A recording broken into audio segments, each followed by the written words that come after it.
guys. How's it going? Hi. Pretty good. Cool. Great to see you. You too, Chris. It's nice to meet you. And Larry, good to see you again. I don't know if you remember me pestering you at the premiere of Blackout. Um, but I yeah, do. Yeah, uh, it's great to see you. cool. Thanks. Good to be here. So, uh, I didn't know much about this movie going in. Like I saw the poster, I didn't see the trailer. I went in kind of cold. Um, but I just have to know, where did this idea come from? Besides finally wanting to put John Sparadakis in a starring role. Mhm. I'm so happy for the whole John Love. He's so incredible. And we've worked Larry's been working with him for years, but he's just like it's just so incredible to see someone who is so dedicated just like give every fucking ounce of you know what he has to the role. And anyway, I'm so pleased about it. But you were saying about the idea. Um, like with a lot of things, it just comes in small little details. It just it started as a person who a very positive force that was blackmailing you, and I think that was something that was interesting to me. And then it turned he was a waiter, so we just sort of thought, I remember even the conversation. I was actually sitting kind of very similar, like where I am right now, and I was talking with my lady Tessa, and I was like, what would a waiter want? Because I just didn't want it to be about money and like his house was like I just wanted it to be what is it? What does this soul of this waiter want? And she had said like, what if it's a crumb catch? Something about a crumb catcher. I had no idea what that was. And then I remember telling Larry, and he was like, "It's perfect." And he was like, "I want a crumb catcher myself." Um, and then it just sort of went from there.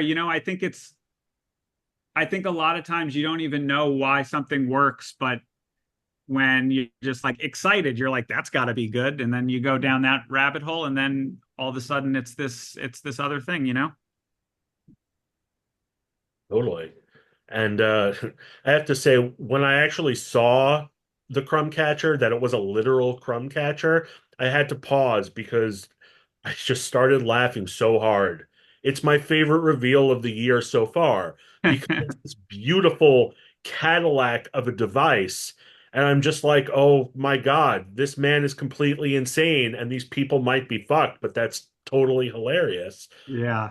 Ha did you have the designs for it already, or did you just give it to the prop department and pray? Oh no, no, definitely not. I mean, we were just speaking about this actually with the person before. Is that uh I think the common thing to do is that you put it in your budget. This is how much you have for the thing, and then once you get the money, you and everything's happening all at once. You hope that the product comes out good. But this was actually something that um very early on in the project because it's sort of I think it puts skin in the game, and you're able to focus your attention on details that if it was put forth later in the process, it would not even be close to what it is today. Um, Mhm. and it started as a CG prop that our collaborator James Seward created, and at one point it was supposed to be fully robotic, and it went through. Actually, there's a hilarious story about James had made a animated version of what it like it's sweeping the crumbs and everything. And we were looking for engineers to pull it off. And we sent it to a few engineers, and I like just tracked my Vimeo stats, and it got like thousands and thousands of views. And people within that community said that it went viral in their like in this like In the crumb engineering catcher whatever. I mean, I circle. don't know the language, but just the idea that people were just like, what the fuck is someone trying to make? Because it looks like, Inspector Gadget or something. Yeah. um but I think actually deciding on what the product was going to be, I remember Larry and I having a conversation about that actually. Um, and wanting it like it was this robotic thing and it was almost so awesome. But then when I really thought about it, it's like it didn't speak to who John was, you know? And do you remember that conversation, Larry? That we were just like, it needed to be useless, like John. Like it couldn't be this great thing. It had to be all pizzazz and nothing. Yeah, You and know? also that it counted on the other person doing the work. So it was just kind of like it's not entirely a solution. It's just a vessel that so you still have to engage with the waiters, which is what he keeps promoting is that, the waiter is the distraction. And I don't want to be a distraction, but of course he is a distraction. So there were all these nuanced discoveries as we sort of worked with the product and thinking about John, the character. But also in developing the product, it was we went to one group of people and then they were tired with us and then we took it to another group of people and then they ended up being great and then it is what it is today. But I think it's all having to do with the sort of work with what you have, as we're like these filmmakers who struggle to find money, and to be able to be creative in this very myopic way is so beneficial to the outcome. Yeah, I mean, it is useless, but it It looks looks good, yeah. like he thinks it would be $1 million, and that's Yeah, what absolutely sells it. It's almost like Freddy Krueger's glove. Like it feels like an extension of him, and like yeah, that's everything. beautiful. I love that. I love that you think that. Oh, thanks.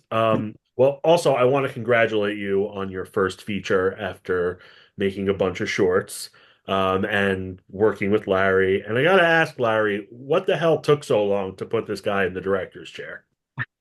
Just putting Uh, him right on the spot. he's somewhat unmanageable. Also, I wanted him for myself. We did a lot of great things together where Chris would be a shooter or an editor. And of course, he also worked for me. So there was just the daily grind. And we're always laughing about how much boxes and old ephemera from all my previous collaborators. So Chris was a great comrade. And also his writing process takes time. And that was just understood. We spent a lot of time hanging out, talking about movies, what we loved about films, and I think all the while his wheels were turning. To be quite candid, we wrote a whole other script, and that Yeah. took time, maybe 2 years of just kind of chatting. I mean, it was never like, let's put on a show. It was like, hey man, let's go have a cocktail and I got this to talk about. So and then I was making movies as well. So it's sort of a process. And I think Chris is very much, I mean, I think he'll probably end up speeding up the process now that he's sort of been through it once. But for this first one, it was a lot of ruminating. I'll tell you, the original pitch that he had for a movie, I still think that could be a great movie. So we'll see if that ever comes. Is that the script you were working on, or was that like No, it's yet another thing. It's actually where Crumbcatcher started, and I think we don't have enough time to go into the minutia, but that's exactly the point about Chris. His process is very he gets in there and really contemplates. Whereas I'm much more impatient and I say, well, I think this is the solution, and then he'll take that and go chew on it, and it comes out differently than I had suggested. But that's our process, and he had other collaborators in that same mode. So this is just the way it works. So don't blame me that it took so long. mea culpa, mea culpa? Yeah. But cool. Well, I hope we actually see that one someday, and we'll get you back on here for that. Yeah, of But course. I have to ask, and not to ruin anything, but it's Sure. mostly a chamber piece. But you have some stuff taking place on the roads of upstate New York, and I have a friend who lives in the Catskills, and when I go to visit him, if I'm driving up at night, it's just terrifying because I'm a suburban kid. Like I'm coming to you from Queens, so like I'm raised on Long Island. So just the idea of driving down those roads at night alone is terrifying, and you've managed to make it even more terrifying on a limited budget. Can you just talk about like shooting on those dark, dangerous curves? Sure. it's actually finding those roads that took an incredible amount of time because if you do go upstate, you'll notice that no roads have any lights on them. Almost there are not many country roads that have lights. And if they do, there's normally traffic very close by. And I basically spent a good amount of time on Google Maps, just like having the camera skewed up for like, a month. And I found these ones, and it just so happened that it was in like a park area. So you can close down the whole thing. It was one of these sort of serendipitous, like I think if you keep looking, you'll find it. And then we were able to shut down that area. And yeah, it's just also we shot this part of the movie in a different time than the rest of it. This was one of the last shoots that we did, and we shot this and then the wedding scene together.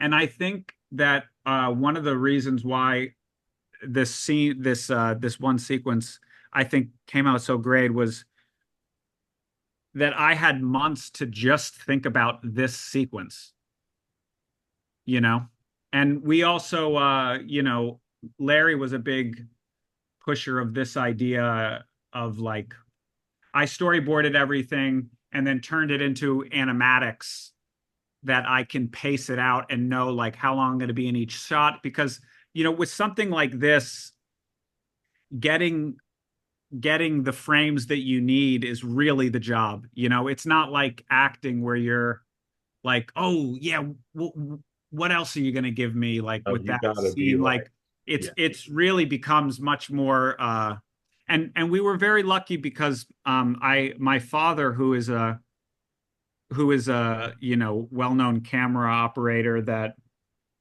does a lot of car chases for bigger films. I had him come out and do the wheels in the Russian arm or the Ukraine, however you call it. Um, and we had our AD team, Chad Harborough, who's an incredible producer, and he looked at the list that I'd come up with. Also, I was adding to the list because I wasn't sleeping, and he was like, "Are you insane?" And I remember it was just past lunch, and we had finished all the shots because I accredit it to my father because shots that probably would take us 20 takes to get, he was getting on the first take, second take. It's also worth saying that we had these great stunt drivers that Oh are yeah, of course, actually of course, local of to course. upstate. And what was so sweet, and this is the kind of thing that I love about making indie films and being resourceful and putting together things that you might have.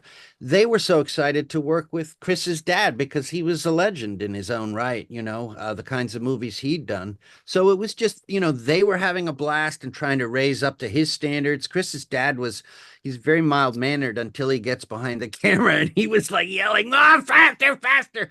So it Yeah, was no, it is interesting. chaos all over the map, but controlled chaos, which is what you see in the frame. Totally. Well, you definitely got your money's worth. Yeah, no, I mean, and it's money, but I think it's like it just goes to for a scene like that, it's like preparation. Mhm. It's everything. And I'm sure you're already Because that prepped. stuff is cannot be spontaneous. It's just not possible. Yeah. I would imagine as you're just, moving up setups in the house, you're just thinking of as you're like in the moment making it, you're also like, well, damn, there's this thing that I got to do down the line. Yeah, of course. Yeah, well, I think you pulled it off, but I'm gonna just ask you guys one last thing. Sure. Kind of save the most important question for last. What is the best farmers market in the Catskills? Oh man. Sunfrost. Where's that one? That's where I shot Blackout. It's outside of Woodstock. You'd know it. Although Um, I don't know if it's called. Yeah. That's all I got. I love the, I mean, this isn't a farmer's market, but it's kind of funny. I used to go visit my friends in upstate colleges, and I remember like being hungover and we would drive back downstate and I would always pull over the car and then run to the apple fields and steal apples for breakfast to go back on my way. So that's a good farmer's market for me. They have good orchards, but I'm That's sorry. actually it's right around the area that we shot Depraved, those apple orchards over there. Well, I'm sorry. The correct answer was Phoenicia, but thanks for playing. But cool. Yeah, thanks, guys. I appreciate it, and looking forward to what you do next. Hey, thanks, man. Thanks for the time.